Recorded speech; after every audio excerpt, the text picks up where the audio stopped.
તારી હિંમત કેમ થઈ મારી દીકરીને ઘરમાંથી કાઢવાની? આ એનુંય ઘર છે ને એનોય હક છે. જેટલો હક મારા દીકરાનો છે ને એટલો જ મારી દીકરીનો છે. કેવી રીતે તું એવું કહી હક? અરે પણ મમ્મી પૂરી વાત તો સાંભળો. વાત સાંભળ્યા વગર તમે બોલો છો. મારે કાંઈ તારી વાત સાંભળવી નથી. તે મારી છોકરીને નારાજ થઈ હું કામ કાઢી મૂકી? એક તો એને બિચારીને ગરીબ ઘરમાં જ દીધી છે અને મને એમ હતું કે એનો ભાઈ ને ભાભી છે ને તો એ એને સારી રીતે રાખશે.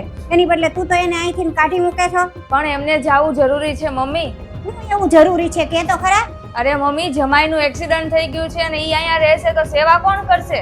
શું આ વાત સાચી છે? આ સાચી વાત છે. ત્યાં જઈશ ને ત્યાં બધા ખબર કાઢવા આવશે તો આખો દિવસ ઈ લોકો માટે મારે ચા નાસ્તો જ બનાવવો પડશે. નહીં, આ વાત તો તારી ખોટી છે. અત્યારે તારા પતિને તારા સાથની જરૂર છે. એની બદલે તું ત્યાંથી નીકળી જાશો અને તારે આખું જીવન એની હારે જ કાઢવાનું છે. એક પત્ની માટે એક પતિ જ જરૂરી છે. મારા સંસ્કારમાં જ કાંઈ ખોટ રહી ગઈ છે કે તું એને દુઃખમાં સાથ નથી આપતી.